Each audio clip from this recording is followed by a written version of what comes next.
कश्मीर से लेकर कन्याकुमारी तक, गुजरात से लेकर अरुणाचल तक, सत्ता के गलियारों से खेल के मैदानों तक, नहीं छूटती कोई खबर। सबसे सटीक, सबसे दमदार, सिर्फ प्राइम टीवी पर। नमस्कार, मैं अब्दुल करीम और आप देख रहे हैं प्राइम टीवी। महोबा में राशन की दुकान पर कोटेदार मनमानी कर रहे हैं। इन कोटेदारों ने गरीब लोगों को राशन देने में घंटों इंतजार करवाया और राशन देते समय सोशल डिस्टेंसिंग का बिल्कुल भी ध्यान नहीं रखा। कई जगहों पर लाइन में लगने के बावजूद भी लोगों को राशन नहीं मिल पा रहा है। बहरहाल, मनमानी करने वाले इन कोटेदारों के खिलाफ प्रशासन के अधिकारियों ने कोई कार्रवाई नहीं की है। 3-4 घंटे हो गए, रोज आते हैं, रोज यहाँ पे ऐसे ही होता है, खड़े रहो, बस बाद में नंबर आता है, जब तक गल्ला पानी खत्म हो जाता है कहते हैं कल आना, और जहाँ जाओ दूसरे को कंट्रोल वाले के पास जाओ तो वो कहता है यहाँ नहीं मिलेगा, जहाँ जाओ वहाँ आपका मिलेगा।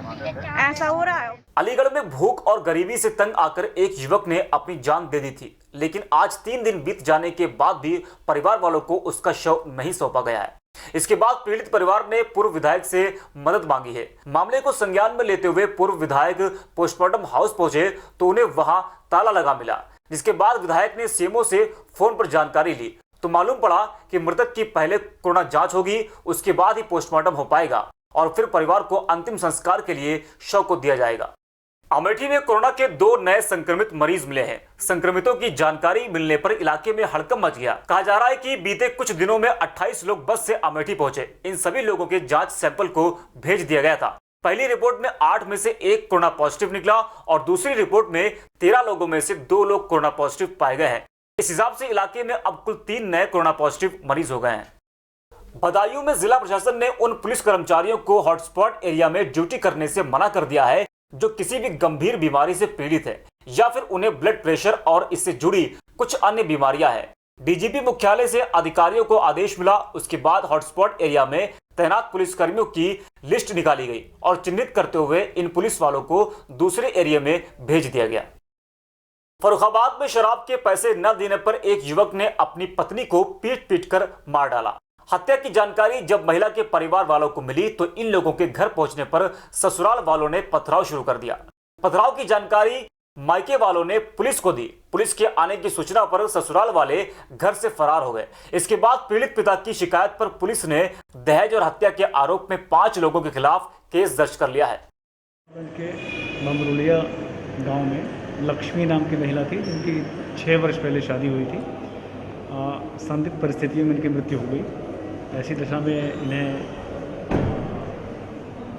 सूचना पर पुलिस पहुंचकर पंचायतनामा पोस्टमार्टम भी करवाई गई और इसके अलावा मायके वालों ने, मृतका के मायके वालों ने जो तहरीर दी उसके आधार पर 498 304 भी का मुकदमा कायम किया गया है और इसमें विवेचनात्मक कार्रवाई की है। झांसी के मोट कोतवाली इलाके में पुरानी रंजिश के चलते एक महिला समेत 3 लोगों पर कुछ लोगों ने लाठी डंडों से हमला किया। हमला करने वाले लोगों ने कुछ ही देर में फायरिंग भी शुरू कर दी। इस फायरिंग में 3 लोग घायल हो गए। वहीं हमलावर मौका देखकर भाग गए। ग्रामीणों की सूचना पर पुलिस ने घायलों को अस्पताल भेज दिया।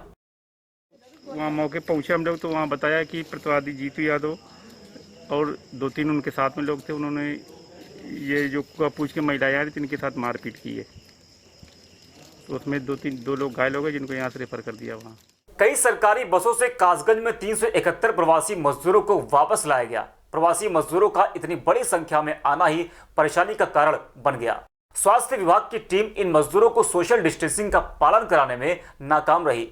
फिर भी पहले इन मजदूरों की थर्मल स्क्रीनिंग की गई। उसके बाद इन सभी मजदूरों को 21 दिनों के लिए इंटर कॉलेज में क्वारंटाइन कर दिया गया है। फिलहाल राहत की बात यह रही कि इन मजदूरों में से कोई भी संक्रमित नहीं पाया गया।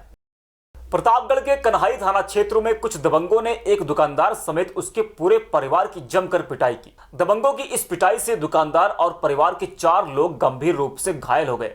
घायल को एम्बुलेंस की मदद से इलाज के लिए अस्पताल में भर्ती कराया गया। भर्ती होने के बाद पुलिस को भी घटना की जानकारी दे दी गई। संभल में चेकिंग के दौरान पुलिस और बदमाशों के बीच मुठभेड़ हो गई। मुठभेड़ में बदमाशों ने पुलिस पर जमकर फायरिंग की। फायरिंग में पुलिस की जवाबी कार्रवाई में 25,000 का इनामी बदमाश घायल हो गया। पकड़े गए बदमाश के ऊपर पहले से कई मुकदमे दर्ज है। पुलिस अब बदमाश के अन्य साथियों की भी तलाश कर रही है।